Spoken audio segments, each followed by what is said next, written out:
Hello, bachcho. Let's read our question. Okay, so our question says, who is the speaker in stanzas 246? Do you think this speaker listening to speaker in stanza 1357?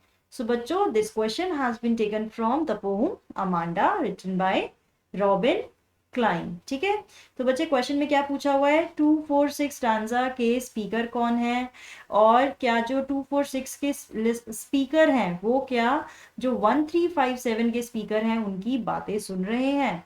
तो बच्चे हमें आराम से ये चीज, हमने Amanda pome बहुत ही आसान है और हमने समझा है कि 246 किस कौन बोल रहा है, वो बोल रही हैं हमारी अमांडा, और 1357 के स्पीकर कौन है, उनकी मदर.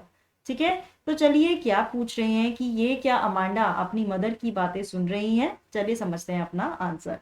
देखिए, इन stanza 246 speaker is Amanda and she describes her favorite places and characters which she wants to be to escape her mother's nagging. ठीक है, तो 246 में हमें क्या पता लगा कि जो अमांडा है वो अपने फेवरेट प्लेसेस पर घूम रही हैं, इमेजिन कर रही हैं कि वो रपुंजल हो, ऑर्फन हो या मरमेड हो.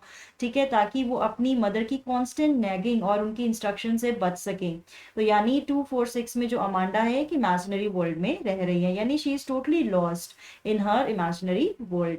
ठीक है, इन स्टेंजा 1357 स्पीकर इज अमांडास मदर. ठीक है, इन चारों स्टेंजा में जो स्पीकर है वो अमांडा की मदर है. In which she is constantly instructing her, कि वो बिल्कुल ही कंट्रास्ट, यानी जो हमारी अमांडा जो सोच रही है उसका बिल्कुल ही कंट्रास्ट एक अलग दिखाया हुआ है, और जिसमें उनकी मदर उनको इंस्ट्रक्ट कर रही है to behave, to not to bite her nails, to sit up straight and so on. ठीक है, तो यानी दोनों ही जो वर्ल्ड है अमांडा के लिए, यानी जो उनका रियल वर्ल्ड है वो तो बिल्कुल ही उनके लिए बहुत ही रिपल्सिव हो गया है, वो बिल्कुल रहना नहीं चाहती हैं, और जो 246 में वो इमेजिन कर रही है वो बहुत ही पीसफुल है उनके लिए. ठीक है, सो हमारा आंसर होगा no, Amanda is not listening to her mother. Okay, she is blocking her mother's nagging by getting lost in her own imaginary world. वो अपनी मदर की नागिंग को ब्लॉक करना चाह रही हैं और अपनी ही दुनिया में खोई हुई हैं. तो बच्चों, I hope you have understood the answer. All the best.